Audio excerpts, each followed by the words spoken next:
Hey guys, I'm Nisha Homi and welcome back to my channel. And today I'm going to show you how to make traditional ghee at home. Ghee is also known as clarified butter and can be made from the cream or malai of milk. Ghee is a superfood and homemade ghee is a must in your diet as it contains many vital nutrients much needed for the body. I'll be sharing the benefits of ghee and the reason why I use ghee in my recipes in another video. So without much ado, let's get started. Here I have boiled about 1.5 liters of milk and allowed it to cool down. And once the milk has cooled down, skim the malai or cream which comes on top and then transfer it to a container.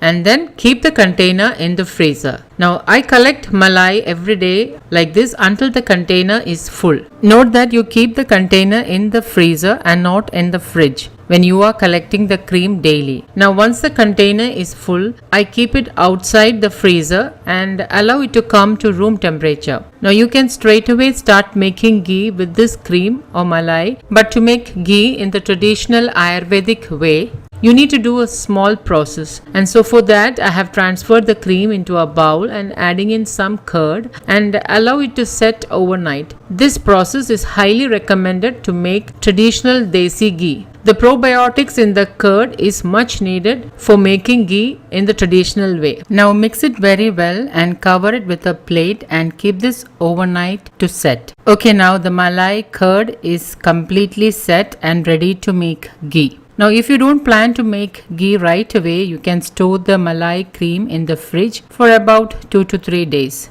Now transfer the malai curd into a blender.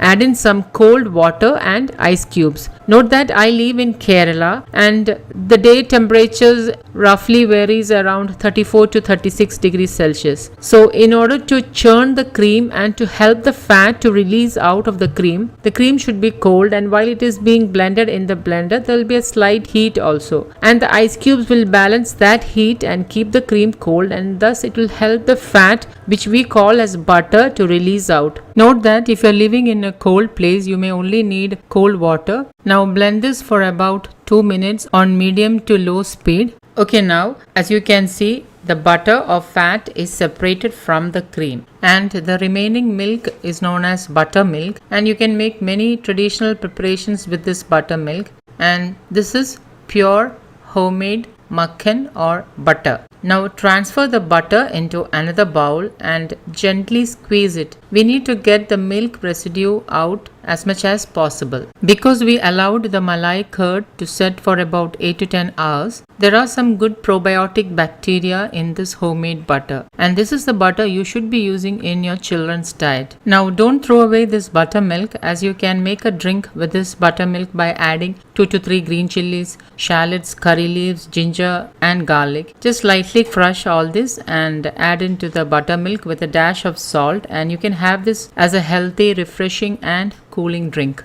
To make good quality butter, you need to remove the milk solids as much as possible. So for that I am again adding in some cold water, as cold water will firm up the butter and it's easier to handle. As I am rinsing the butter gently, you can see that the milk solids are coming out. Now rinse the butter thoroughly and then drain off the water. Now repeat this process for about 5 to 6 times or until the water is clear. Now if you're going to store this as butter, you should keep it refrigerated, and if you want to make salted butter, just add salt to the water. Okay, I have rinsed the butter about 6 to 7 times and now the water is clear and the butter is ready to make ghee. Now traditionally a copper vessel is used to make ghee. Since I don't have one, I am using a heavy bottomed cast iron kadai, and I have transferred the butter into the kadai. Now switch on the flame, and as it starts to heat up, it will foam out a bit, and for this reason remember to use a larger pan. Once it starts to boil, stir it with a spoon so that it does not spill over. Now reduce the flame to medium and allow this to cook for about 10 minutes or until the oil separates completely from the milk solids. Now unlike butter, ghee does not have any milk solids, and that is why ghee is recommended for people who has lactose intolerance. Remember not to keep the flame on high as the milk solids may caramelize and give a caramelized flavor. So now it's about 5 minutes and you can see that the oil is starting to separate from the milk solids. Remember, this is a cast iron kadai and it retains more heat. So cooking process will be a lot faster than a steel or an aluminum pan. Now it's about 8 minutes and the oil is almost separated. Keep stirring at this point so that the separated milk solids does not stick to the pan and give out a burnt flavor. Okay, it's about 9 minutes and the oil is more clear and yellow, and at 10 minutes I am switching off the flame and allowing it to further cook with the residue heat. But make sure you stir till the heat comes down a little. Now allow this to cool down completely and then pour the ghee into a glass jar through a strainer. And my homemade ghee is ready. Keep this in an airtight jar. Homemade ghee has a subtle yellow color. I have not added any color or flavorings, so this is in its pure raw form. The ghee will slightly harden after about 24 hours. I've been using this ghee for about a week now and I just want to show you how it looks. You can see that it has solidified a little and it is whitish yellow in color and granular in texture. So that is the most important thing. The perfect ghee when cooled has a granular texture. So this is how I make traditional ghee at home. Do try this method and let me know how this turned out. Thank you for watching and until next time, take care. Bye-bye.